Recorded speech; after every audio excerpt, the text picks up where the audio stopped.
오늘 출애굽기 20장 16절 9번째 계명입니다. 내 이웃에 대하여 거짓 증거하지 말라.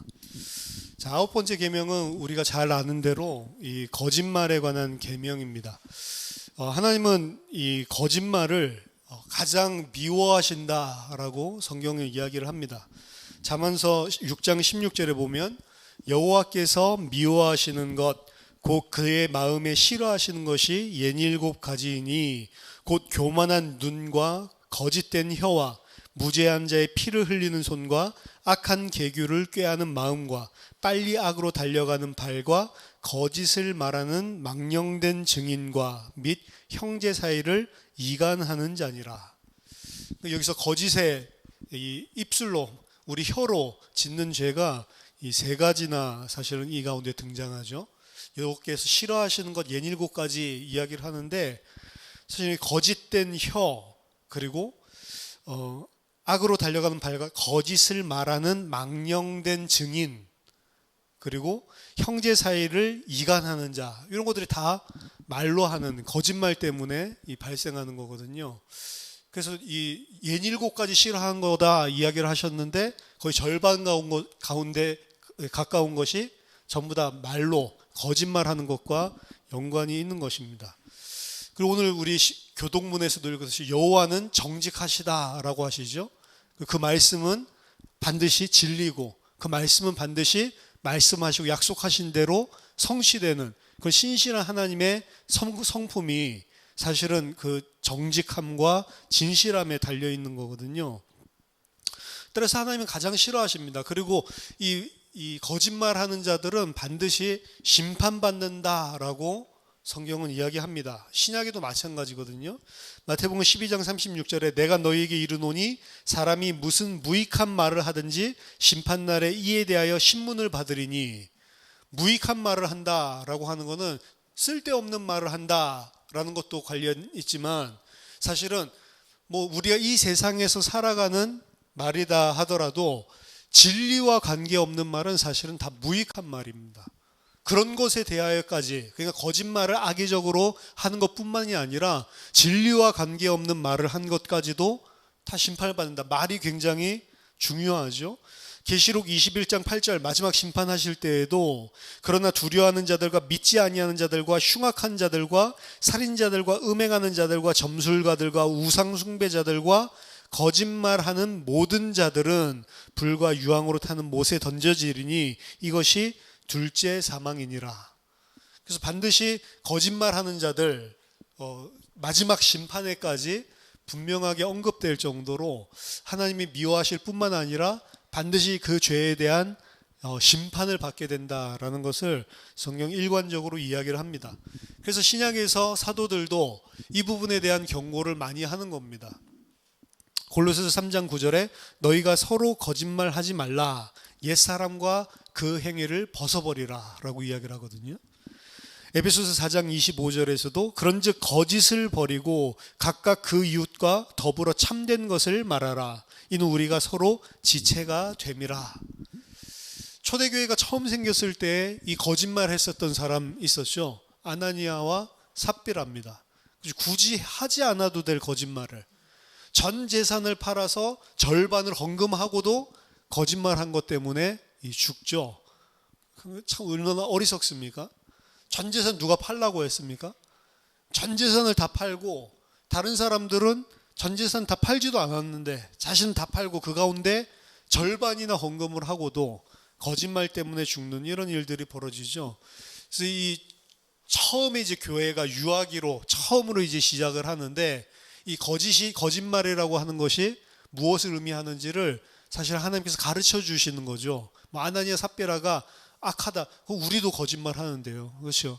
아나니아 삽비라 같이 우리들을 다 대하신다면 우리도 당장 살아남기가 힘든 사람들이죠. 근데 이제 교회가 처음 이제 세워지고 그리고 사도들이 처음 이제 이 교회를 가르치는 그런, 어떻게 보면은 하나님께서 교회가 무엇인지를 이 교회에게 가르쳐 주시는 그런 시간표에 성령을 거짓말할 수 있다고 생각하고, 교회 안에서도 인간적인 인본주의가 통한다고 생각을 하고, 교회 안에서도 내가 한 것을 가지고 공덕을 세우려고 하는 이 부분에 대한 사실은 가르침을 주고 있는 그런 경우라고 할 수 있는데, 이것도 거짓말과 상당히 이 관련이 있는 거기 때문에 이 사실은 중요한 이슈라고 할 수 있습니다. 예수님은 거짓말에 대해서 뭐라고 이야기했냐면 그 뿌리가 마귀에게 있다라고 이야기하십니다. 요한복음 8장 44절에 너희는 너희 아비 마귀에게서 났으니 너희 아비의 욕심대로 너희도 행하고자 하느니라. 그는 처음부터 살인한 자요 진리가 그 속에 없으므로 진리에 서지 못하고 거짓을 말할 때마다 제 것으로 말하나니 이는 그가 거짓말쟁이요 거짓의 아비가 되었습니다. 그래서 거짓의 이 뿌리 아비는 이 마귀다라고 이야기를 하는데, 마귀는 말할 때마다 거짓말을 하는데 자기 것 가지고 말한대요. 이게 마더텅이거든요. 그러니까 이 모국어죠. 마귀는 말을 하는데 자기의 모국어가 거짓말이다라고 하는 표현입니다. 그리고 창세기 3장에 처음 마귀가 뱀으로 등장해서 사람들을 속이는 이런 장면이 등장을 하죠. 그 장면을 우리 유심히 살펴보면 모든 이 마귀가 하는 말이 한마디도 빠짐없이 전부 다 거짓말입니다. 전부 다 거짓말인데 뭐에 기초한 거짓말이냐면 하나님의 진리의 말씀에 정확하게 기초하고 있는 거짓말이에요. 마귀가 처음에 이 하와에게 나타나서 속일 때 뭐라고 하죠? 하나님이 참으로 너희에게 모든 나무의 실과를 먹지 말라 하시더냐라고 이야기하죠. 원문을 보면 하나님 말씀 창세기 2장 16절 17절 주는 거 똑같이 이야기해요. 사실은 거기는 우리 그 성경에는 개역개정에서는 뭐라고 해석되어 있죠? 너희가 동산에 있는 모든 나무의 열매를 임의로 먹을 수 있으나, 근데 임의로가 아니고 원래는 먹는다라고 하는 단어를 두 번 사용한 거예요. 이제 형태는 다르지만 인피니티브 앱솔루트라고 하는데 어쨌든 형태는 다르지만 두 번 사용을 한 겁니다. 두 번 사용하면 어떻게 되냐면 정말로 참으로 먹을 수 있다 요 소리입니다. 그래서 임의로 먹을 수 있다 이게 아니고 진짜로 너희는 모든 나무의 열매를 동산 모든 나무의 열매를 먹을 수 있다 이렇게 이야기를 하신 거예요. 뱀이 이야기를 할 때 똑같이 한다니까요. 정말로 진짜로 모든 것을 먹을 그 딱 두 번 똑같이 쓰면서 먹을 수 있다 이 단어를 하는데 제일 앞에다가 하나만 딱 덧붙인 거예요. 뭐 덧붙이냐면 부정어를 딱 덧붙입니다. 영어로 하면 not, 히브리어로 하면 lo. 그래서 하나님 말씀이랑 거의 똑같은데 한 글자만 딱 틀린 거예요. 한 글자를 쏙 집어넣었어요. 부정적인 걸. 하나님 참말로 너의 모든 것들을 다 먹지 말라 하시더냐 이 이야기를 하죠. 근데 거기에 대한 대꾸로 하와가 이야기하려고 하는 걸 보면 하와가 이야기할 때는 하나님 말씀이랑 별로 상관이 없어. 그냥 둘이 뭉실하게 이야기해요. 근데 뱀이 하는 말들은 전부 다 하나님 말씀이랑 완벽하게 똑같고 하나만 싹 달라. 근데 하나만 싹 다른데 뜻이 어떻게 바뀌냐면 하나님 말씀하신 거랑 정반대로 바뀌어 버린다. 그렇죠? 그래서 교묘하다라고 할 수가 있습니다. 여자는 뭐라고 말하죠? 동산 나무의 열매를 우리가 먹을 수 있으나, 아니 안 그랬잖아요. 동산 나무의 열매를 우리가 진짜로 먹을 수 있으나 이래야죠. 두 개 다 이야기해야지. 그렇죠? 뱀은 두 번 반복해서 하나님이랑 똑같이 이야기하는데 여자는 벌써 두 번 반복한 것 중에 단어 하나만 사용하죠. 그러니까 여자가 하나님 말씀에 중요한 것들을 빼먹은 겁니다. 진짜로 하나님 다 먹을 수 있다고 했다 이렇게 이야기를 해야 되는데, 동산 중앙에 있는 나무의 열매는 하나님의 말씀이 너희는 먹지도 말고 만지지도 말라 그렇게 이야기 안 했죠. 먹지 말라고만 했지 만지지 말라고 한 적이 없죠. 그러니까 이 여자가 오히려 말씀이 힘이에요. 그것을 먹는 날에는 너희가 죽을까 아니죠. 그것을 먹는 날에는 이것도 뺐어요. 그렇죠? 하나님 말씀 그것을 먹는 날에는 이런 어구가 있는데 그거 뺐고, 먹지도 말고 만지지도 말라 너희가 죽을까 하노라. 너희가 죽는다라고 말씀하셨다 이렇게 이야기합니다. 근데 하나님 그렇게 말씀 안 하셨죠. 너희가 진짜로 죽는다. 아까랑 똑같은 용법으로 두 번 단어를 이 동사를 이야기하면서 진짜로 죽는다라고 이야기를 한단 말이에요. 그러니까 여자가 이야기한 걸 보면 하나님의 말씀을 허술하게 알아요. 그렇죠? 근데 뱀은 하나님 말씀을 정확하게 알고 있습니다. 여러분, 사단이 하나님 말씀 잘 할까요? 우리가 하나님 말씀 잘 할까요? 사단이 하나님을 잘 할까요? 우리가 하나님 잘 할까요? 사단이 더 잘 알아요. 그렇죠? 더 잘 아는데 더 잘 알기 때문에 우리를 더 잘 속입니다. 그렇죠? 우리가 희미하다는 걸 너무 잘 알아요. 그래서 말씀이 사실은 성령의 검이라고 이야기를 하는 것이, 말씀이 정확하게 들어가 있지만 사단을 이길 수 없다. 그 사단은 뭐냐? 물론 속이는 자, 영적인 존재, 타락한 천사 있겠죠. 근데 사단이라고 하는 것은 하나님을 대적하는 모든 것이 다 사단이에요. 하나님을 대적하고 그리고 하나님의 백성을 참소하는 자가 사단인데, 사실은 자기가 죄를 짓게 만들어 놓고는 자기가 그걸 가지고 고소를 해버린다고. 그 진짜 나쁜 놈이죠. 말하자면 거짓의 아비요 처음부터 살인한 자요. 그래서 이 뿌리가 사실은 사단에게 있는데, 사단이 하는 거짓말의 내용은 뭐냐? 하나님 모르게 만드는 거예요. 그게 거짓말의 가장 어떻게 보면은 본질적인, 하나님의 말씀 진리를 모르게 만드는 게 거짓말의 가장 핵심이에요. 어떻게 보면. 그래서 하나님의 말씀에서 왜 하나님이 거짓말을 싫어하냐? 거짓말이 어디서부터 시작됐어요? 하나님 모르게 하는 거에서 시작됐기 때문에. 그래서 여러분들, 굳이 우리들이 세상 기준으로 따질 때 거짓말이 아니다 하더라도 하나님을 모르게 만드는 것들은 다 거짓말 안에 들어갈 수가 있습니다. 사실 이 거짓말이라고 하는 게 굉장히 범주가 그렇게 되면 넓어진다고요. 그렇죠? 너무 좋은 세상의 것을 이야기를 해서 하나님을 모르게 만든다면, 너무 세상 좋은 것들을 강조하고 있는 그 말 자체도 그 좋은 거 맞는데 이 세상에서, 그것도 거짓말 될 수 있는 겁니다, 여러분. 그렇죠? 굉장히 거짓말이라고. 그래서 하나님은 거짓말을 가장 미워하시고 반드시 여기에 대해서 심판을 하신다. 근데 이제 오늘 본문이 거짓말에 관한 것인데, 성경에 있어서 거짓말에 대한 이런 부분, 당연히 거짓말 싫어하는 건데, 이제 하얀 거짓말, 선의의 거짓말이라고 이야기하죠. 거기에 대한 부분들 때문에 좀 이 기독교 윤리 이런 데서는 약간 논란이 많습니다.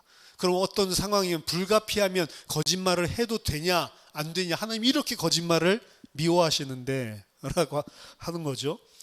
가장 이제 대표적인 예가 이제 두 가지가 출애굽기 2장에 나와 있는 이 히브리 산파들, 그렇죠?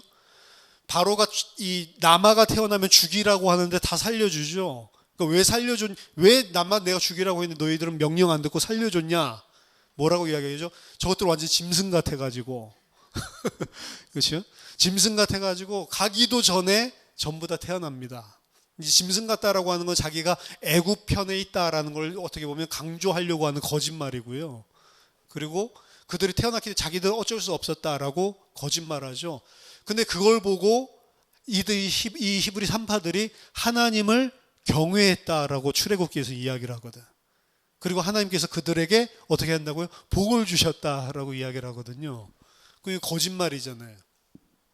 또 중요한 이 예 중에 하나가 여리고 성에 들어갔을 때 라합이 천사들을 숨겨둔 거죠. 어디로 갔는지 분명히 알죠. 자기가 지금 숨기고 있는데 거짓말하죠. 모른다고. 오히려 반대로 속여서, 이 두 가지 사건을 가지고 보통은 어떻게 이야기를 하냐면, 생명을 살리기 위해서는 거짓말을 해도 된다. 이게 선의의 거짓말이다라고 이야기하는데, 생명을 살리기 위한 것은 아닙니다. 사실은 생명을 살렸지만, 예를 들어서 두 천사를 살려준 거는 두 천사의 생명을 살려준 건 맞는데, 그 살려준 것 때문에 여리고 어떻게 되죠? 여리고에 사는 모든 사람들 다 죽었거든요. 생명이 중요하다, 생명 살린다 안 살린다, 이 개념은 아니에요. 그 선의의 거짓말이라고 하는 게.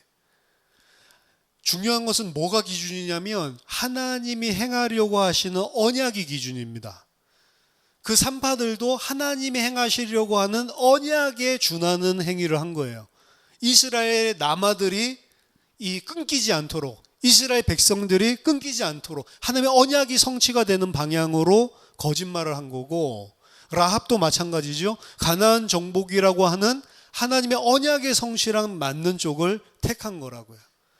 그럼 진짜 선의의 거짓말이라고 하는 것은 이 세상적으로 생각하는 것과 기준은 또 약간 다릅니다. 하나님의 모든 세상을 운행하시고 섭리하시는 방향은 하나님이 주신 언약을 신실하게 성취하는 쪽에 있다고요. 그걸 알고 그쪽으로 인도받는 거란 말이에요. 그걸 보고 진리라고 이야기를 하는 거고, 그렇게 안 하는 걸 보고 거짓이라고 이야기한 겁니다. 그렇죠? 아, 거짓말하면 안 되지. 기독교인데 천사 여기 있어요. 이걸 보고 거짓말이라고 한다. 그렇죠? 그래서 이 거짓말이라고 하는 것은 뭐랑 관계되냐면 진리랑 관계되어 있는 거고, 그리고 언약의 성취랑 사실은 관계가 돼 있는 단어예요. 그걸 구약에서부터 사실은 이런 예를 통해서 깔아놓고 있는 거라고. 우리가 생각하는 그런 거짓말 아닌 것입니다. 어떻게 보면 그 거짓말 맞는데, 근데 오늘 십계명에서 주고 있는 이 거짓말이라고 하는 것은 사실은 이런 이 선의의 거짓말이라든지 이런 언약의 거짓말, 이런 거랑은 약간은 좀 거리가 있습니다. 사실 우리가 이 땅에 살면서 거짓말하는데 모든 거짓말 다 하지 말라, 이런 그냥 그 윤리 도덕적인 차원을 완전히 블랙 앤 화이트로, 흑백으로 완전히 딱 칼같이 자르는 이런 명령은 사실은 거짓말이라는 개념이 아니에요. 아까 전에 봤듯이 언약이라는 이런 관점, 이런 것들을 보면, 그래서 저는 기독교인들이 거짓말을 해도 되냐 안 되냐, 이 화이트 라인은 해도 되냐, 이런 것들 자체가 좀 약간 우스운 것 같아. 너무 그냥 유치한 수준으로 사실은 이야기를 하는 것 같아요. 거짓말 할 수 있죠. 우리가 그냥 농담으로 뭐 부부 사이에도 아니 친구 사이에도 막 거짓말해서 막 깜짝 놀라게 하고, 그럼 그것도 막 가책을 받아야 되고 이런 소리 아니거든요. 할 수 있죠. 그리고 또 이 예의상 하는 거짓말들도 있죠.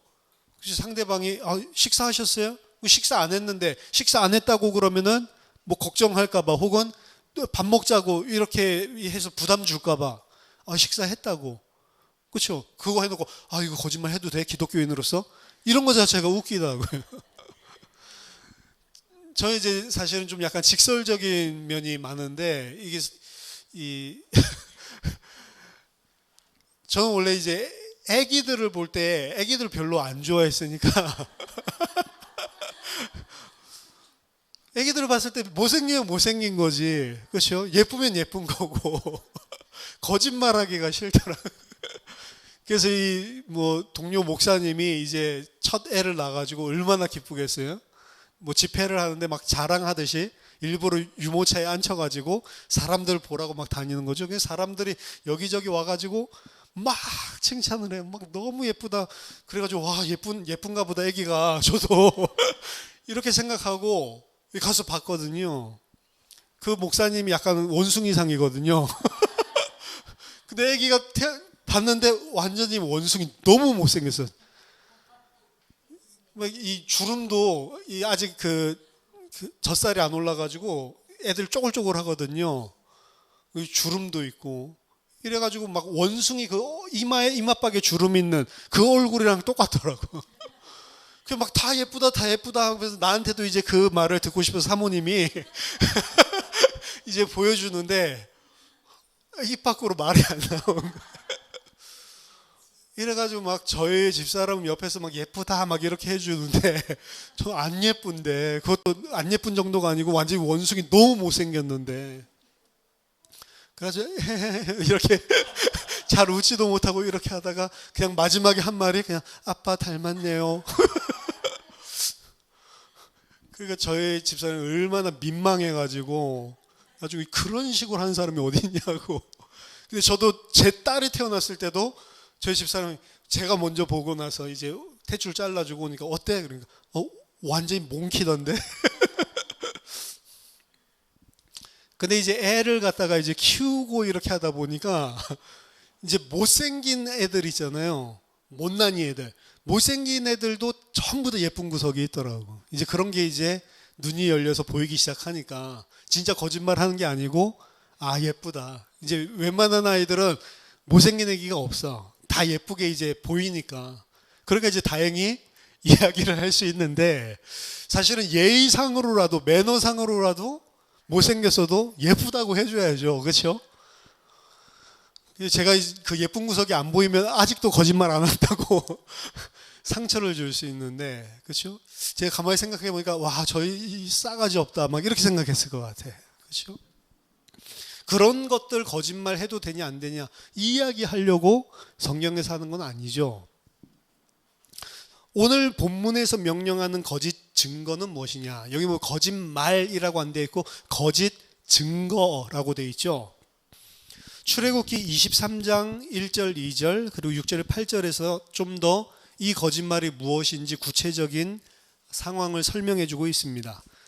출애굽기 23장 1절 2절 보면 너는 거짓된 풍설을 퍼뜨리지 말며 악인과 연합하여 위증하는 증인이 되지 말며 다수를 따라 악을 행하지 말며 송사의 다수를 따라 부당한 증언을 하지 말며 6절에서 8절에도 너는 가난한 자의 송사라고 정의를 굽게 하지 말며 거짓 일을 멀리하며 무죄한 자와 의로운 자를 죽이지 말라.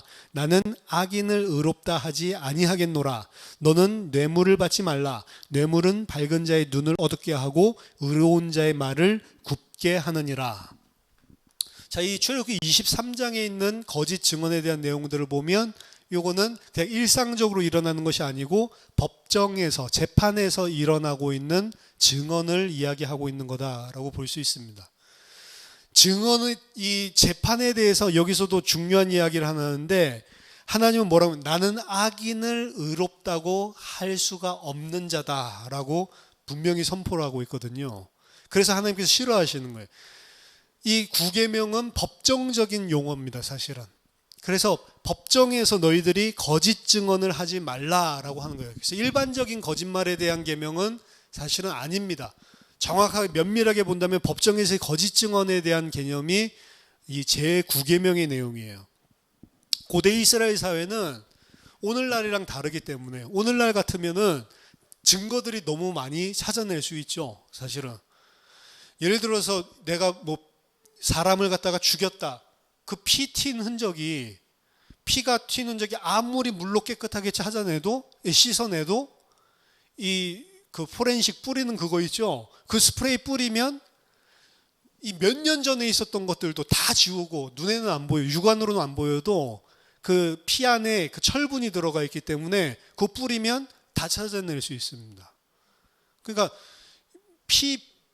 피를 갖다가 아무리 깨끗하게 씻어도 내가 죽이기 전에 사람을 그걸 갖다가 완전히 다 닦아내지를 못해요. 무조건 하고 잡힙니다.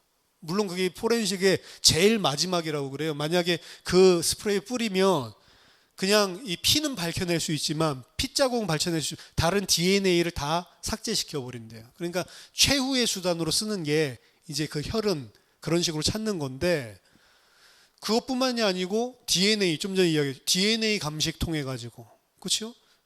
그 뭐 이 10년 전에 강간했던 사람도 잡혔죠.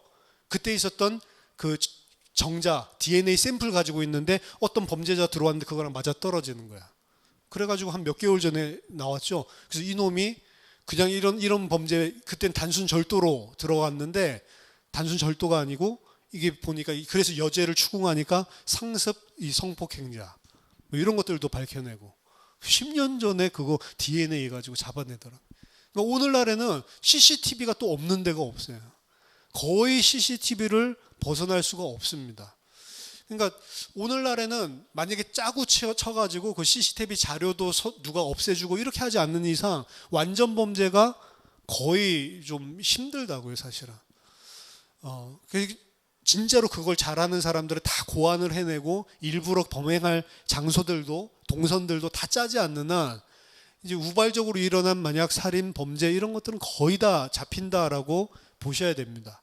그리고 핸드폰이 있어지는 어디 돌아다니는지 이것도 다 추적돼요. 그렇죠? 그렇기 때문에 상당히 어려운데 옛날에는 이런 게 없잖아요. 그렇죠? DNA 같은 거 없었을 때도 사실은 훨씬 더 범죄하기가 좋았죠. 근데 고대 이스라엘 사회를 생각해 보세요. 증거가 없어요. 증거가. 결국에 믿을 만한 증거는 증인밖에 없는 것입니다. 근데 이 증인이 거짓말을 한다라고 생각해 보세요. 그리고 이러한 내용들은 분명히 나타나 있죠. 성경에서도 이러한 예들이 분명히 있습니다. 가장 이제 대표적인 이 거짓 증인을 세우는 이런 예가 이 아합과 이세벨 이야기죠. 그 열왕기상 18장인가요? 보면은 나봇의 포도원을 갖다가 너무 가지고 싶은 거야. 이 인간이. 왕궁 옆에 있었대요. 그러니까 그 포도원을 갖다가 내가 사서 거기서 채소 키우면 좋겠다. 왕 채소 키울 필요 없는데. 근데 이게 왕이 채소를 키운다라고 하는 거는 그냥 왕이 이제 할 일이 없으니까 채소 키운다 이런 개념이 아니고, 고대 왕궁에서 그 왕이 이 대단하다라는 걸 보여주려면 뭘 하냐면 이 궁중 정원을 짓는다고. 항상 바벨론에도 그래서 공중에다가 정원을 갖다가 짓죠. 공중 정원 지은 거, 퍼블릭 정원 지은 거, 이게 이 최고 무슨 불가사의한 그런 이 건축물 중에 하나 이렇게 남잖아요. 고대 근동 지방에서는 왕이 진짜 자기가 제대로 된 왕이다라고 하면 뭘 하냐면 옆에다가 항상 이 가든 정원을 만든다고. 그래서 창세기에서도 하나님이 이 하나님의 이 그 통치, 왕권, 이걸 가장 잘 설명해 주는 게 에덴의 동산을 만드는 거예요. 동산 아무나 만드는 게 아니고 그게 나의 파워고 그게 나의 권력을 이야기해 주는 겁니다. 솔로몬 때도 그래서 솔로몬이 꽃과 나무와 그리고 새들 이런 것들 다 명명해 주고, 그리고 그런 것들에 대한 지식이 해박하다고요. 그럼 그런 나무와 꽃 이런 정원 이걸 갖다가 잘 알고 그걸 잘 꾸미는 사람은 대단한 겁니다. 왜 그런 게 생겼을까 생각해 보니까 거기는 좀 사막 기후고 이러다 보니까 그런 이 울창한 그런 가든을 가지는 게 거의 불가능해서 그런 게 이제 부와 그리고 권력의 상징이 아닐까 뭐 이렇게 생각을 하는데요. 아합이 자기가 이 바로 왕궁 옆에다가 이런 정원을 가지고 싶었던 것 같아요. 근데 보니까 이 과수원이 좋거든. 그걸 내가 사가지고 거기에서 채소나 키워야 되겠다라고 이야기를 하면서 살려고 하는데 안 팝니다. 안 파는 이유 두 가지를 이야기하는데, 이거 여호와 하나님이 주신 기업이고 여호와 하나님이 주신 기업은 이스라엘에서 팔면 안 되거든요. 대대로 우리 조상이 하나님께 받아서 왔던 그런 조상이 물려준 것, 그리고 여호와 하나님이 나에게 주신 분깃, 그렇기 때문에 이거는 여호와 하나님의 명령에 팔지 말라고 되어 있습니다. 사실은 처음에 좋은 말로 했어요. 아합이 만약에 나한테 팔면 내가 좋은 값을 쳐주든지 아니면 네가 과수원이 필요하면 내가 다른 과수원 땅을 좋은 걸 주겠다 해라. 근데 안 된다는 거예요. 왜? 보상을 못 받기 때문이 아니고 여호와의 명령이기 때문에 못한다. 사실은 그게 핵심이거든요. 그러니까 이제 밥을 안 먹고 식음을 전폐하고 들어 누우니까 그 안에 이세벨이 아니 왜 식사 안 하세요 여보? 이렇게 했더니 저희 이 포도원을 안 판다고. 그랬더니 빨리 밥 드세요. 내가 다 처리할게요. 이래가지고 그 장로들을 부르죠. 동네에 장로들을 불러가지고 저 나봇을 청에다가 같이 배옷을 입으라고 했나? 이 모임을 마련을 해라. 그때 모임을 하고 있을 때 불량배들 2명을 딱 보내서 거짓 증언하게 하죠. 저게 지금 왕의 자리에 앉아서 이 왕을 모함하는 이야기를 한다. 이런 식으로. 두 사람이 이야기를 하니까 그 장로들이 벌떡 일어나더니 아니 이런 사악한, 이러더니 당장 끌어내라. 돌로 쳐서 죽여라. 그 자리에서 바로 돌로 쳐서 죽인다. 그러고 이제 그 땅을 차지하게 되는 그런 일들이 성경에 등장을 합니다. 그럼 그때 당시에 많은 힘이 있고 권력이 있는 사람들이 이런 거짓 증인들을 세워서 어떤 사람을 모함해서 죽이는 것은 식은 죽 먹기예요. 식은 죽 먹기. 그렇죠? 그래서 사실은 이 구계명을 어긴다라고 하는 것은 사실은 이스라엘 사회에서 권력과 돈을 가지고 있는 자들은 쉽게 저지를 수 있는 사실은 죄였고요. 그리고 그 죄로 인하여서 그들이 차지하는 이익은 막대할 수밖에 없는 거예요. 뭐든지 다 엮어가지고 만들어내면 되거든요. 지금 막 검찰개혁 이것 때문에 우리나라도 난리인데요. 우리나라 이 정부도 오랫동안 사실은 뭐 독재도 해왔고 우리나라가 아예 근본이 해방되고 난 이후에 거의 독재가 계속됐거든요. 이승만 정부도 비슷했고 뭐 박정희도 뭐 비슷했고 사실은 군사 독재 뭐 이런 이야기들을 하잖아요. 그러다 보니까 매스컴을 활용해서 그리고 검찰이라든지 아니면 대공 뭐 이런 그 수사 이런 것들을 통해 가지고 지금은 많이 힘이 빠져서 국정원 이런 이 힘들을 해가지고 거짓말로 사실은 이 범죄자들 만들어내는데 도가 텄어요, 사실은. 그 변호인인가 그런 뭐 영화도 나왔었죠. 그래가지고 뭐 독서 이 동아리 한다고 그 만들었던 그 동아리 이걸 갖다가 저거 이 빨갱이 사상 배워주는 그런 이 이적 단체다. 이래가지고 서로 뭐 책 읽고 이러다가 잡혀가가지고 두들겨 맞고 고문당하고 뭐 죽고 이런 일들이 그냥 예산일로 일어났다고 우리나라가. 그리고 그런 일들에 동조하는 것들이 뭐였죠? 매스컴이었다. 광주 사태나 뭐 이런 거 일어날 때도 광주에서 매스컴 뭐 보여줬죠? 프로야구 하고 있는 거 보여줬다고. 옛날에 지난주에 한 거 녹화해가지고 그거 보여줘서 지금 막 야구 하고 있는 걸로 그렇게 생각했다고. 저 어렸을 때 뭐 일어났는지도 몰랐어요, 사실은. 뭐 부모님도 이야기 안 해주지, 뭐 아무도 이야기 안 해주지. 이러니까 그냥 무슨 계엄령이 뭐 있는지 없는지, 뭐 그때는 원래 통금이 있었으니까 뭐 그런 식으로 생각을 했다고요. 언론도 그런 데 이용되죠. 검찰이나 뭐 수사기관들도 그런 데 이용되죠. 이래서 옛날에는 간첩 만들기도 너무 쉬운, 나한테 마음 안 들면 그냥 간첩 만들어 버린다니까. 그렇죠? 그 진짜 간첩도 있지만 가짜 간첩도 무지하게 많습니다. 그런 인간들이 양심 고백으로 책 같은 거 써내면은 참 많을 건데 이런 인간들의 특징 절대로 양심 고백 같은 거 없죠. 우리나라도 그래서 그런 데서 일했던 사람들이 많이 있어요. 근데 중요한 거는 그런 데서 일한 사람들이 그런 악질이죠. 크리스찬들이 있을까요, 없을까요? 있을까요, 없을까요 정도가 아닙니다, 여러분. 그 배경들 보잖아요. 크리스찬들이 주도적인 역할을 해요. 희한하죠. 근데 그 사람들 나라를 위해서. 하나님이 가장 싫어하는 짓이라, 하나님이. 그렇죠? 그런 것들이 지금 이제 어떻게 보면 사회가 제가 봤을 때 인터넷이 많은 역할을 한 것 같은데 많은 사람들이 뭐 이제 사실들을 조금씩 알고 의식 계몽이 됐다거나 할까? 이러니까 이제 법 개정이나 이런 시스템들도 이제 다 바꾸려고 하고 언론 같은 것도 이제는 지상파 그리고 뭐 그러다가 이제 케이블 이렇게 나왔는데 이제는 인터넷 이렇게 돼가지고 지상파에서 말해주지 않는 것들을 케이블에서 이야기해주고 있다가 종편에서 이야기하고 있는 것들에 대한 허실을 인터넷에서 또 이야기하는 것들 이런 것들이 많으니까 그 안에 뭐 가짜 뉴스도 많지만 좌우지간 사람들이 정보들이 많이 얻다 보니까 옛날처럼 쉽게 당하지 않아요. 이제 언론이 뭐 하면 조작하는구나 이런 것들도 이제 다 뜨니까 이런 식으로 지금 주의 환기를 시키고 있겠구나. 뭐 이제 북풍쯤 한번 일어나겠지. 뭐 이런 것들이 이제 막 다 떠돌아다니니까. 그리고 그것들에 대한 과거의 실수에 대한 잘못에 대한 영화들도 많이 나오니까.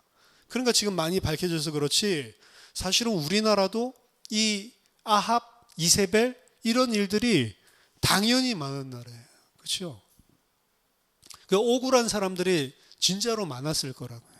그냥 덮어 씌워버리는데 뭐 그냥 무조건 그냥 빨갱인데 우리나라에서 덮어 씌운 거 간첩으로 많이 만든다. 그렇죠?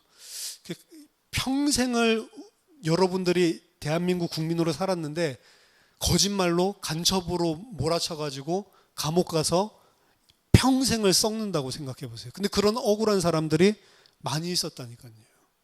그리고 자기들이 다 진술했대. 근데 그 진술을 어떻게 해서 했죠? 물에다가 막 집어넣고 고춧가루 이 짬뽕 국물 막 쏟고 그렇죠? 그렇게 해가지고 써낸 거잖아요. 그런 일들이 많았습니다. 많이 고쳐져야 되겠죠. 그래서 하나님께서는 신명기에 이 부분을 갖다가 너무 중요하게 생각하고 이런 법을 줬어요. 사형 선고의 경우에 죽일 자를 2사람이나 3사람의 증인으로 하고 1사람의 증언으로는 죽일 수 없다. 이게 하나님의 법입니다. 왜냐하면 만약에 이런 잘못된 증인 때문에 어떤 사람이 무고한 죽임을 하게 되면 이 죽는 거는 사형은 면할 수가 없잖아요. 그래서 사형에 있어서는 좀 더 엄격하게 일부러 구체적으로 이런 이야기들 줬고 사형뿐만이 아니고 사형 집행뿐만이 아니라 다른 부분들도 두세 사람의 증인이 반드시 있어야 된다. 이게 나중에 신명기 19장 15절에서 19절 보면 나옵니다. 사람의 모든 악에 관하여 또한 모든 죄에 관하여 한 증인으로만 정할 것이 아니요 두 증인의 입으로나 또는 세 증인의 입으로 그 사건을 확정할 것이며. 근데 아합은 어떻게 했죠? 두 증인이 필요하구나 하니까 두 증인을 가짜 증인을 보내서 이 일을 하는 거예요. 돈 좀 더 들겠죠? 하수인 한 명 더 쓰니까.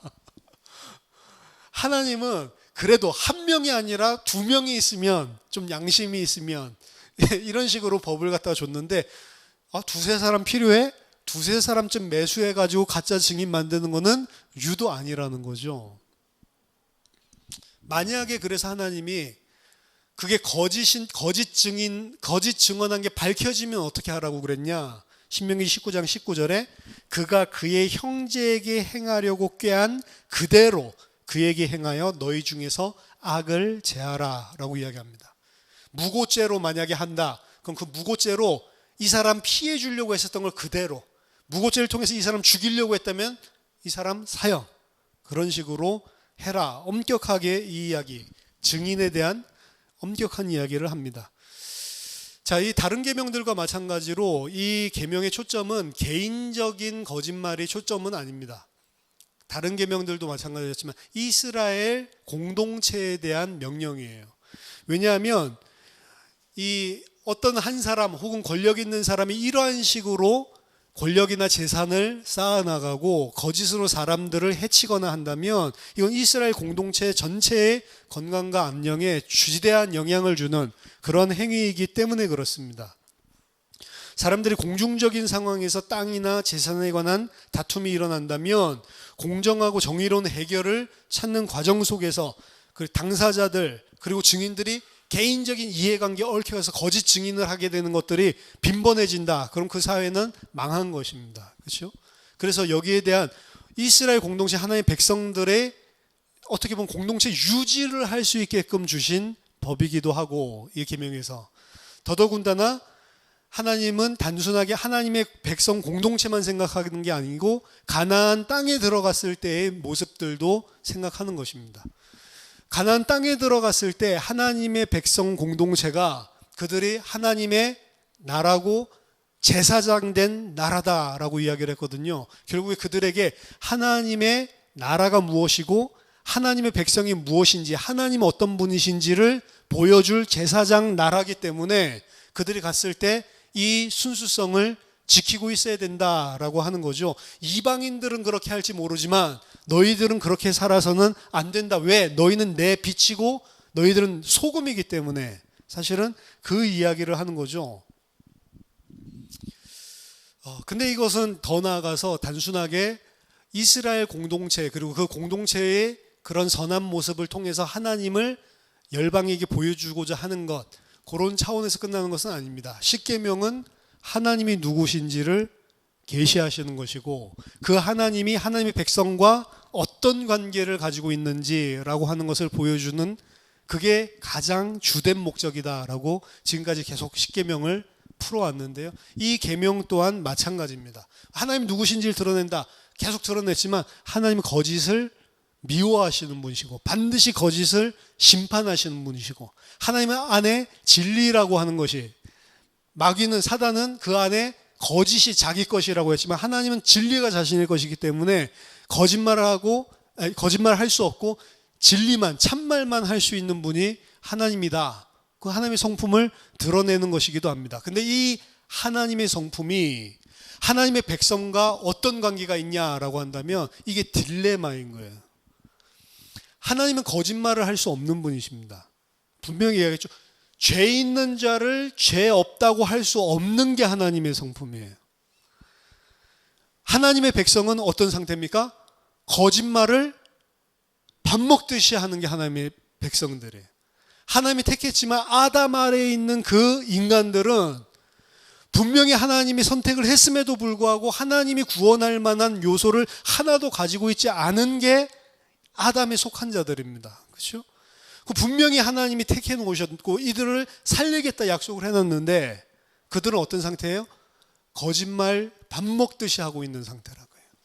그 거짓말의 한계는 법정적인 것도 있지만 그걸 더 넘어서게 된다면 나를 중심으로 이기적으로 내뱉는 모든 것들도 다 거짓말입니다, 사실은. 그래서 똑같은 사건이 일어나는데 이해관계가 얽혔을 때 A라는 사람이랑 B라는 사람이 이 똑같은 사건을 이야기하는 걸 들어보면 A 이야기하는 걸 들어보면 A 수긍이 가요. 근데 B 이야기하는 걸 들으면 그래서 그렇구나. B가 또 수긍이 간다니까요. 그러니까 옆에서 보면 야 이걸 어떻게 하지 난감할 정도로 A도 그렇고 B도 그렇고. 근데 A랑 B는 서로 상대방 이야기는 안 듣죠. 왜? 자기네들이 이해가 얽혀 있으니까. 제3자의 입장에서는 양쪽 들어보면 A도 이해가 가고 B도 이해가 가서 이게 이렇게 다투고 서로 쥐어잡고 싸울 게 아니고 뭔가 좀 이 중재를 했으면 좋겠다 이런 생각이 드는데 B는 A 이야기 들으면 저희 완전히 거짓말 이야기하고 있다 이런 식으로 들리고 A는 B 볼 때 이런 케이스가 굉장히 많습니다. 그렇죠? 그럼 사실은 A도 거짓말하는 거고 B도 거짓말하는 거예요. 왜 그러죠? 그래서 진짜를 이야기를 하고 있다 하더라도 내 중심으로 다 이야기를 하고 있기 때문에 그렇습니다. 그럼 이거는 거짓말을 하려고 굳이 우리가 의도를 하지 않는다고 그래도 우리는 모든 것들을 다 내 중심으로 파악하고 내 중심으로 생각한 거를 그게 나는 진짜 참말을 하고 있다고 이야기하고 있는 게 우리라고 이미 왜곡이 돼 있어요. 벌써. 그러니까 여러분들이 하나님의 백성으로서 거짓말한다, 거짓말하지 않는다. 이거는 이거 신거짓말이냐, 선의 거짓말이냐, 이런 것 차원을 넘어서서 내 중심으로 판단하고 내 중심으로 생각하는 이 모든 것들은 사실은 다 거짓말이에요, 사실은. 나를 유익하게 하려고 다 거짓말하고 있는 거예요. 그 스스로 속아요. 스스로 잠재의식 속에 거짓말을 이거 거짓말 아니야. 거짓말일 리가 없어 하면서 밀어낸다니까요. 알아요. 잘 생각해 보면. 잘 생각하면 아는데 아니야. 이거는 아니지. 이러면서 계속 자기를 합리화시키고 심지어는 명백하게 거짓말인데도 그걸 합리화를 계속 시키다 보면 자기가 진짜로 그런 줄 알아요. 거짓말하는 사람 중에 아까 전에 이야기했지만 나라를 위해서 내가 그렇게 한 것이지 나는 개인적인 살이 없다라고 이 이야기하는 사람 있잖아요. 개인적인 살이가 없었을까요? 있다니까요. 나라를 위해서 난 위해서 시키는 대로 했다. 아니요. 자기 자신을 위해서 그렇게 한 거예요. 진짜로. 근데 계속 뭘 세뇌하냐면 지가 진짜로 쓰레기짓 하면서도 아니야 이거는 위에서 명령해서 하는 것이고 아니야 이것은 나라를 위해서 어쩔 수 없이 하는 거야. 나는 나라를 위해서 이거 하는 거야. 난 나라를 위해서 하는 거야. 계속 자기를 세뇌한다니까요. 그러다 보면은 어느 순간부터인가 자기가 충이 열사가 돼. 완전히. 진짜 나는 나라를 위해서 희생을 했다. 이런 사람이다. 그게 인간이에요. 계속 나 중심으로 생각하기를 반복을 하고요. 나 중심으로 생각하는 것을 어느 순간부터인가 너무 그게 우리에게 자연스럽기 때문에 그거 자체가 사실은 진짜라고 착각하기 시작합니다. 근데 그 사람 아닌 다른 사람이 보면 야, 저놈 봐라. 완전히 저거는 지밖에 모르고 완전히 저거는 사이코 아니야. 저걸 저렇게 생각한다고? 다른 사람이 보면 보여요. 근데 내가 나를 보면 안 보입니다. 그래서 여러분들이 다른 사람 보면 이상한 게 많은 거예요. 여러분들이 다른 사람을 보면 이상해. 근데 그 다른 사람은 자기가 이상하다고 생각한다 안 한다? 안 한다니까요. 이게 워낙 이상한 사람뿐만이 아니고 이게 경중의 차이지 다 그렇다니까요. 그렇죠? 그래서 하나님이 봤을 때 분명히 심판받을 짓을 날마다 하고 있는데도 나는 안 하고 있다고 착각하고 있는 사람도 많습니다. 그래서 오히려 나는 죄 없다라고 하나님 앞에 이야기하죠. 그리고 사람들을 하기 때도 그걸 갖다가 이 하나님의 불의함을 이야기하기 위해서 야 이런 사람까지 지옥 가면 그게 하나님이야? 라고 이야기하죠. 그래서 하나님 있다고 그래? 그래. 하나님 있으면 나 같은 사람은 천국 가야 돼. 나같이 정직한 사람이 어디 있어? 라고 이야기하죠. 벌써 그렇게 이야기하는 것 자체가 이놈은 마인드 자체가 완전히 자기 중심으로 똘똘 뭉쳐져 있는 거예요. 그래서 성경에서 뭐라고 해야 하냐, 내가 만약 죄 없다고 하면 하나님을 거짓말하는 자로 만드는 것이다 라고 이야기하죠. 다 죄가 있어요, 여러분. 죄가 있을 뿐만 아니고 지금 이 거짓말이라고 하는 것도 진짜로 이런 광범위한 진짜 거짓말을 하나님과 같이 완전 절대적인 진리의 기준에서 따져본다면 우리는 다 나 중심이기 때문에 모든 이야기하고 있는 것이 다 거짓말입니다, 사실. 그렇죠? 다 거짓말이에요. 하루에도 밥 먹듯이 거짓말을 여러분들 하고 있다는 걸 알아야 돼요. 왜? 하루에도 밥 먹듯이 다 나 중심적으로 생각을 하고, 나 중심적으로 생각하면 항상 진리를 왜곡시키게 돼 있어요. 항상 사실을 왜곡시킵니다. 그럼 이제 하나님 입장에서 본다면 이거는 밤낮 없이 거짓말만 하는 놈인데 살려야 되는 거예요. 살리겠다라고 하나님이 작정하셨고 살리겠다고 약속하셨고 내 백성으로 만들겠다고 그래서 딜레마가 생기는 겁니다. 그 하나님은 마지막 날에 심판을 하시는데 그 심판을 하실 때 공의로 하신다고 그랬죠. 그렇죠? 공의로 한다는 건 거짓말하는 자를 거짓말하지 않는다고 할 수 없는 그 공의를 이야기한다. 그래서 그 공의를 만족시키기 위한 어쩔 수 없는 유일한 수단이 십자가의 대속밖에 없는 겁니다. 그렇죠? 그래서 창세기 3장에서 사실은 뱀의 거짓으로 유발된 사건이지만 그 뱀의 거짓으로 유발된 사건을 통해 거짓을 받아들인 인간은 막바로 거짓말쟁이가 되어버려요. 그렇죠? 하나님이 아담을 추궁하시니까 아담 막바로 거짓말쟁이 되어버리죠. 그렇죠? 당신이 주셔서 함께한 여자 때문에 내가 먹었습니다. 나 아무 죄 없어요. 이 거짓말이죠. 그 여자 때문에 먹은 거 맞죠. 그렇죠? 근데 지금 아담이 이야기하고 있는 내용 보세요. 자기 자신의 완전히 이기적인 자기 중심적으로만 사건을 이야기하고 있잖아요. 이 거짓말이라니까요. 모티브 자체가. 그 여자가 꼬신 거 맞죠? 근데 누가 선택했어? 내가 선택했잖아. 그거는 싹 빼버리죠. 사건을. 그러니까 하나님 왜 내 갈비뼈 빼가지고 쓸데없이 만들어가지고 나 혼자 잘 지내고 있었는데 죄 안 짓고 하나님 때문에 내가 저 여자 같이 살게 되고 저 여자 때문에 그 여자도 똑같죠.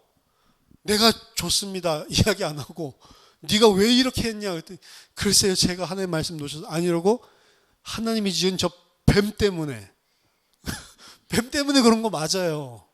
근데 뭐만 빼요? 자기 잘못한 것만 쏙 빼놓죠. 그게 거짓말이라는 거예요. 이것도 말한 거 내용에는 거짓말이 없어요. 근데 모티브 자체가 내 중심적이면 거짓말이라고 이미 사실을 왜곡하기 시작을 한다고. 이 사람들을 구하기 위해서 하나님은 하나님의 아들 무죄한 자를 죄로 만드셔서 죽일 수밖에 없는 거예요. 그리고 그 법정에 있을 때 법정의 증인으로 예수님이 성령과 함께 내가 이 사람의 죄를 십자가에서 안고 다 씻었습니다 라고 두 증인이 증언을 해 주시는 거예요. 사실은 그 증언 때문에 우리가 살아나게 되는 겁니다. 우리를 참 증언자로서 우리를 살리기 위해서 십자가에서 예수 그리스도께서 죽으실 수밖에 없는 거예요. 왜? 예수님은 참 증인밖에 될 수가 없고 하나님은 거짓 있는 자를 거짓 없다라고 이야기할 수 없기 때문에 그래서 예수 그리스도와 성령께서 우리를 위한 우리의 구원을 위한 증언자가 되어주시는 거예요. 사실은. 그래서 살아나는 거죠. 그 딜레마를 깨트리는 것이 사실은 거짓 증거하지 말라. 우린 거짓 증거 맨날 하면서 사는 사람인데요. 근데 거짓 증거를 하지 않기 위해서 하나님께서 하셔야 되는 십자가가 사실은 이 안에 녹아져 있는 것입니다. 하나님 거짓말을 하지 않으시겠다고 하셨고 그리고 장차 미래의 그리스도 안에서도 거짓말하지 않으세요. 이 자들은 모든 죄를 단번에 영원히 완전히 십자가에서 다 씻은 자들입니다. 이게 참 증언이거든요. 그리고 우리에게 그 사실을 믿으라라고 이야기를 하는 거고 자, 증언에 관한 것이 하나 더 있습니다. 여기서 끝이는 것이 아니고 이제 너희들이 그것을 믿었냐? 이제 진짜 그 진리를 알게 됐냐? 그럼 너희는 가서 모든 족속으로 제자를 삼고 땅 끝까지 이르러 내 증인이 될 것이다. 이 증언을 예수 그리스도를 알고 깨닫게 되고 믿게 된 하나님의 백성에게 이 땅에서의 임무를 증인이라고 하는 딱 임무를 주셨습니다. 그럼 우리 그리스도인의 이 땅의 삶은 뭐가 되어야 되냐면 증인의 삶이 되어야 되는 거예요. 증인이라고 하는 것은 보고 들은 것을 말하는 것을 이야기를 하고, 말로만이 아니고 우리는 실제 현장 속에서 삶을 통해서 보여줘야 되는 증인이에요. 말로만 하는 것은 쉽습니다. 말로만 하는 것은 쉬운데 진짜로 그것을 믿는 자로 살아내는 증인은 어려워요, 사실은. 그렇죠? 나가서 현장에서 전도하는 건 쉽다니까요. 어렵지 않아요. 전도하는 거 어려운 게 아닙니다. 전도하는 거 어렵다고 전도하는 거는 열매를 보는 게 아니고 전도하는 거기 때문에 어려운 게 아니에요. 전도하는 게 왜 어려워요? 전도 그냥 하면 된다니까? 열매가 안 나서 그렇지. 나가서 하는 건 쉬워요. 왜? 그냥 말로만 하면 돼. 그 사람 내가 어떻게 사는지 몰라. 근데 진짜 어려운 증인은 뭐냐면 진짜로 내가 그리스도를 믿는 자로 살아가는 거예요. 신실하게. 그게 진짜로 어렵습니다. 이건 매 순간이 걸려 있는 거예요. 이제 진짜 이 미국에서 전도 많이 했거든요. 전도 실컷 하고 나서 이제 돌아왔어. 오늘 예수 그리스도 영접한 사람들이 뭐 몇 명이 있고 같이 말씀 공부를 하기로 하는데도 열렸고 막 이러면 막 이 열매들이 생기니까 좋아가지고 오죠. 그럼 집에 오면 뭐 해요? 야, 이제 전도 끝났으니까 먹자. 이래가지고 뭐 치킨 시켜서 먹고, 그렇죠? 퍼지고 이제 오늘 할 일은 다 했으니까 그 증인의 삶은 아니라고요, 사실은. 증인의 삶은 그게 아니고 예수 그리스도를 매 순간 내 삶들 속에서 생각하고 인지하고 살아가는 거예요. 그게 사실은 가장 힘든 것인데 정상적으로 은혜를 받고 있는 자에게는 힘들다 아니다, 증인의 삶을 살아야 된다 아니다가 아니고 그냥 그 삶을 사라지게 되는 것입니다. 거꾸로. 우리가 증인의 삶을 살아야겠다라고 하면은 힘들어요. 그때부터 증인이 아니에요. 내가 다른 사람 볼 때 그리스도인으로 살아야 되니까 이렇게 하면 안 되지. 그건 이미 그리스도인으로 사는 거 아니에요. 맞죠? 거짓말하고 있는 거죠. 자기가 생각하는 그리스도인은 사실은 A라는 삶을 사는 거로 수준으로 살고 있는데 사람들이 보고 있으니까 아니요, 성경에서는 B라는 게 그리스도인의 삶이라고 했으니까 이 사람들 볼 때에는 B처럼 살아야지. 이거 거짓 증언이죠? 거짓말이죠? 그럼 여러분의 신앙생활은 여러분들이 믿고 있는 건 언제 나오냐? 가만히 혼자 집에 있을 때, 다른 사람 없는 곳에 나 혼자만의 시간을 가질 때, 그때도 그리스도께 감사하고 그때도 하나님께 감사하고 그때도 하나님이 내 모든 걸 주관하고 있구나 이걸 인지하고 하나님께 너무 감사하고 이렇게 하고 있냐? 아니면 그랬을 때 아이고 잘됐다 이래가지고 그때는 이제 나 혼자니까 내가 하고 싶은 뭐 육신적인 모든 아예 세상적인 모든 것들 하나님이랑 상관없는 그 속으로 막 달려가고 있냐? 그럼 진짜 우리 신앙생활의 삶은 나 혼자 아무도 보지 않는 개인의, 그렇죠? 기도도 나와서 하면 하는데 골방에 들어가서는 안 하는, 예수님 거꾸로 하라라고 이야기를 하죠. 사실은 증인이다라고 하는 것은 삶으로 살아내는 거예요. 목사로서는 입으로 증언할 이야기가 많죠. 강단에 서니까, 그렇죠? 근데 입으로 증언하는 이것도 거짓말하는 경우가 많아요. 강단에서. 목사들 가운데 많은 정도가 아니고 대다수입니다. 어떻게 보면. 그죠? 만약 육신적인 축복을 주는 하나님으로 계속 이야기하고 있던 그건 맨날 거짓 증언하고 있는 거예요. 예수 그리스도를 내 죄 깨끗하게 해줘서 나 천국 가게 해주는 분, 이런 식으로 그냥 설교를 계속한, 그것도 거짓말하는 거라니까. 그거 복음이 아니거든요. 맞는데 아니란 말. 그 뉘앙스 자체가 마치 예수님이 내가 원하는 것을 들어주시는 분, 내가 원하는 꿈꾸는 그것을 이루어주시는 분으로 천국도 이야기를 한단 말이에요. 천국 너무 좋은 것인데, 새하늘 새 땅 너무 좋은 것이잖아요. 근데 그것도 말하는 거에 따라서 육신적인 잘못된 천국으로 이야기를 해주고, 그거 가게 해주는 분이 예수님으로, 예수님 도구로 어떻게 보면은 폄하하는 그런 이야기를 할 수가 있다고요. 더더군다나 이 땅에서 잘 되는 번영신학이라든지 거짓된 것들이 너무나 많잖아요. 그리고 진짜로 해줘야 될 이야기들을 못하는 그런 목사들도 많이 있잖아요. 진짜 구원받았냐? 당신이 진짜 크리스찬 맞냐? 이 이야기 하고 싶은데 못한다고 그러잖아요. 왜? 목구멍이 포도청이니까. 그런 거 이야기했다 다 나가면 어떡해? 실제로 그 고민을 하더라니까, 현장에서 만난 목사가. 목사님 진짜 이 복음을 이야기해야 되는데 저는 그렇게 못하겠어요. 그렇게 못하겠으면 목사하면 안 되지. 그렇죠? 그 죄가 무슨 죄인지를 모르는 거예요. 그렇죠? 예수 그리스도를 입으로도 거짓증언. 근데 나는 예수 그리스도 잘 이야기해 주는데요. 그 증언뿐만이 아니고 너희들이 있는 모든 현장들 속에서 삶으로 그리스도를 증언하고 있냐, 이 인식이 가장 중요한 것입니다. 그게 진짜거든요. 그리고 그것은 내가 이렇게 해야 되겠다 안 하겠다가 아니라 내가 그 은혜를 정말로 누리고 그 은혜 속에 있으면 그거는 그냥 사라지게 되는 것입니다. 증인의 삶을 살라. 안 그러고 그래서 땅끝까지 내 증인이 되리라 라고 이야기합니다. 되라 라고 안 하고 되리라. 되게 만들. 언제? 성령이 너에게 충만하게 임하면 증인이 되리라. 그렇죠? 성령은 한 번 받는 것이지만 그 성령이 충만한 것은 성령의 충만함을 받으라라고 구하라라고 이야기를 합니다. 그렇죠? 우리의 습성 때문에 그런 거예요.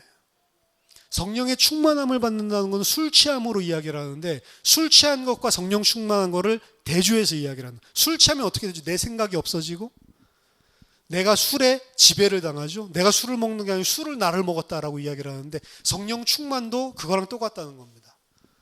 내 이 육신적인 인간적인 이 땅의 나 중심적인 이게 아니고 성령 충만하면 어떻게 된다고? 성령이 주도해 주시는 마음과 생각대로 움직여야지, 이게 아니고 움직여진다고요. 그러기 위해서는 그리스도께서 내게 주신 은혜가 내 속에 충만해야 돼요. 그래서 개인적으로 묵상하는 시간이 중요합니다, 여러분. 말하는 시간보다 묵상하는 시간이 중요하고, 말하는 시간보다 깊이 하나님을 생각하는 시간이 반드시 여러분에게 있어야 돼요. 그렇죠? 말을 많이 하면 묵상할 시간이 없어요. 말을 많이 하면 그 묵상할 시간이 없다는 것은 내가 받은 것이 흘러나오는 것이 아니고 머리로 짜집기 해서 말을 계속하고 있다는. 그래서 그 말을 하지 않고 하나님을 바라보는 그 시간이 거짓말을, 거짓 증언을 안 할 수 있는 유일한 시간입니다, 사실은. 입만 열면 거짓말을 한다라고 하는데, 우리가 그 은혜 가운데 있지 않으면 입만 열면 거짓말하는 거예요. 입만 열면 다 내 생각대로, 내 중심대로 이야기합니다. 그리고 그게 잘 맞는 사람이랑은 계속 시너지가 일어나서 계속 하죠. 둘 다 망하는 거예요. 그렇죠? 그래서 말을 많이 안 하는 게 이득입니다. 목사는 말을 많이 하는 게 문제인데, 사실은 목사도 말 많이 안 하는 게 좋아요. 그렇죠? 말을 많이 할수록 문제가 더 생깁니다. 말 안 하는 것보다 말하는 것 때문에 문제가 더 생겨요. 그렇죠? 그래서 봐도 옛날에 결혼해서 가면은 벙어리 3년, 귀머거리 3년, 이런 식으로 살라고 이야기하는데, 말을 안 하는 겁니다. 왜? 말을 할 때 항상 뭐가 들어가 있냐면 내 중심적으로 항상 말을 해요. 그래서 어떤 것도 가만히 기다리고 있는 게 더 나은 것들이 많이 있습니다. 근데 우린 못 기다려요. 쫓아야 돼. 그렇죠? 나랑 뜻을 같이 하는 사람들과 함께 쫓아야 돼. 그러면 좀 약간 후련하다. 그렇죠? 말 조심해야 됩니다. 이 성경에서 그래서 혀에 대한 이 경고의 말씀들이 상당히 많아요. 신약에서도. 그렇죠? 생명을 내는 말과 진리를 말하는 말과 사람을 죽이는 독과 이 동시에 혀가 나온다고. 그래서 혀에 재갈을 물릴 수 있는 사람, 혀를 길들일 수 있는 사람은 완전하다라고 이야기를 한다, 성경에. 근데 그런 사람이 있다 없다? 신약에 보니까 없대요. 자기 혀에 재갈을 물릴 수 있는 사람, 혀를 길들일 수 있는 사람이 없대요. 그러니까 아예 말을 안 하고 사는 것입니다. 말을 안 해야지. 말해봤자. 그 말이란 건 진리 증언의 말이 아니고, 여러분 하고 있는 말들을 분석해 보세요. 무슨 말하고 삽니까? 나 뭐 먹었다? 나 뭐 봤다? 상대방은 무슨 이야기 합니까? 나 뭐 먹었다? 나 뭐 봤다? 무슨 옷이 좋더라? 뭐가 좋더라? 뭐 재밌더라? 뭐 무슨 말을 하고 있어? 다 똑같은 이야기야, 사실은. 제가 옛날 아는 목사님은 더 들을 말도 없고 더 할 말도 없다. 내가 들어도 똑같은 이야기고 내가 해도 똑같은 이야기고, 이래가지고 산에 들어가서 그리스도 알기 전에 말을 안 하고 4년 동안 살았대요. 그러다 그리스도 알고 나서 말을 하는데 말더듬이가 돼가지고 말을 잘못해, 목사인데. 우리가 거짓 증언하지 마라, 적게 이야기한 것 같지만 사실은 우리들의 전 삶이 사실은 이 거짓말과 관련되어 있습니다. 말을 안 해도 내 삶 자체가 거짓 증언의 삶을 살 수가 있어요. 그리스도인으로 여러분들이 사시길 바랍니다. 거짓 증언하지 말라, 요걸 떠나서 신약에서는 내 증인이 될 것이다 라고 이야기하는데, 증인되는 방법은 그리스도의 은혜로 충만한 거예요. 거짓말 안 해야지, 그리스도인으로 살아야지, 그거 가지고는 절대로 참 증인이 될 수가 없습니다. 참 증인은 그리스도께서 어떤 은혜를 내게 베푸셔서 하나님이 그리스도를 통해서 주신 은혜의 사랑, 그게 어떤 것인지를 충만하게 누리고 있을 때 그 자체가 증인의 삶이에요. 그때에만 분명하게 우리가 거짓말 안 할 수 있습니다. 그 상태에서만 다른 사람을 쳐다볼 때도, 그 상태에서만 어떤 사건을 볼 때에도 다르게 보여요. 그 상태가 아니었을 때 그 사건을 절대로 못 넘어가고 막 가슴앓이 할 건데, 그 상태에서 바라보면 그것도 아무렇지도 않게 감사함으로 받고 넘어갈 수가 있고, 그 상태가 아니면 절대로 용서할 수 없는 사람도 그 상태로 바라보면 그런 것들도 다 뛰어넘을 수가 있고, 그게 증인이라고요. 그렇죠? 증인돼야지, 아니요, 증인돼야지가 아니고 우리 안에 그 그리스도의 사랑이 충만하고 그리스도의 은혜로 충만해서 성령 충만한 상태죠. 그 상태 때만 우리는 참 증인이 될 수 있는 거예요. 저와 여러분들이 24시간 우리가 있는 일상생활들 속에 성령 충만한 은혜가 있기를 예수 이름으로 축원합니다. 그래서 거짓 증인 되지 마시고 예수 그리스도를 증언하는 참 증인의 축복을 누리시기를 예수 이름으로 축원합니다. 기도하겠습니다. 하나님, 은혜를 감사드립니다. 인생이 거짓으로 점철된 저희들을 살리셔야 하기 때문에 예수 그리스도를 통해, 그 십자가의 대속을 통해 저희들을 살려내시고 저희들을 하나님의 백성으로 거룩한 제사장으로 삼아주신 하나님의 은혜를 감사드립니다. 하나님, 우리에게 은혜를 베풀어 주시고 성령으로 날마다 매 순간마다 충만하게 하셔서 이 땅 사는 동안 예수 그리스도의 참된 증인으로 하나님 살 수 있도록 하나님 성령으로 함께하여 주시옵소서. 우리들의 생각과 나 자신의 기준으로 사는 것이 아니고 나를 위해 대신하여 죽으신 그 그리스도의 은혜를 아는 자로 모든 것을 판단하고 생각하고 그 기준으로 살아가는 증인들 되게 하여 주시옵소서. 예수 그리스도 이름으로 기도하옵나이다. 아멘.